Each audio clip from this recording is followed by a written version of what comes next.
ہماری جماعت کے بہترین علماء کرام سے نعت و منقبت اور بیانات سماعت فرما رہے تھے۔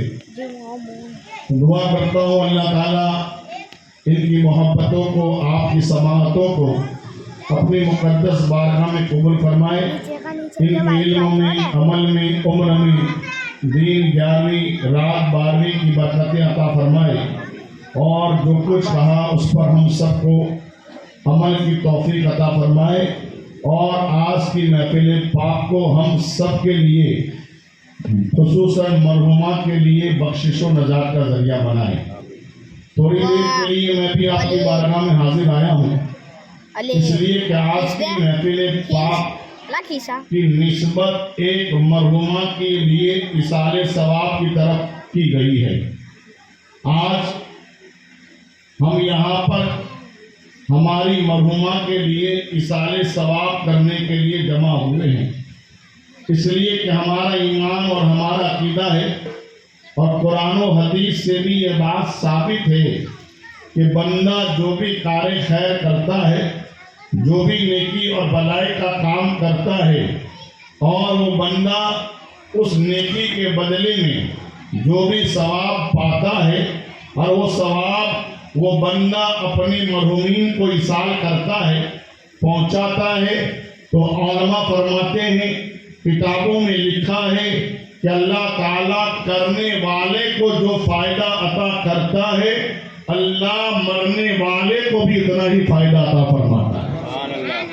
اس لیے ہمارے اسلاف، ہمارے بزرگان دین نے ہمیں ایک طریقہ دیا ہے، جب بھی ہمارے گھر میں کسی کا انتقال ہوتا ہے، کسی کا وصال ہوتا ہے، کسی کی موت ہوتی ہے، تو ان کے رشتہ دار، دوست، برادر، گھر والے اپنے مرنے والے کے لیے کبھی قرآن پڑھ کے ثواب بھیجتے ہیں، کبھی نعت نبی پڑھ کر ثواب بھیجتے ہیں، کبھی میرے دوست کو درود پاک کی تسبیح پڑھ کر ثواب بھیجتے ہیں، کبھی اللہ کا ذکر کر کے ثواب پہنچاتے ہیں، کبھی بھوکے کو کھانا کھلا کر، کبھی پیاسے کو پانی پلا کر، کبھی ننگے کو کپڑا پہنا کر، کبھی کسی کی مدد کر کے اس کے بدلے میں اللہ جو بھی ہمیں ثواب عطا فرماتا ہے، وہ ثواب ہم اپنے مرنے والے کو ایصال کرتے ہیں، بخشتے ہیں، پہنچاتے ہیں۔ تو علماء فرماتے ہیں کہ اللہ تعالیٰ ہماری نیکی کے صدقے میں اس مرنے والے کی بھی مغفرت فرما دیتا ہے۔ اور یہ بات جو میں نے کہی ہے، یہ آج کے مولوی کی کہی ہوئی بات نہیں، یا آج کے کسی میرے دوست مصنف کی لکھی ہوئی بات نہیں، بلکہ اس نے کہا جس کے کہنے سے ہم نے کائنات کے خدا کو مانا۔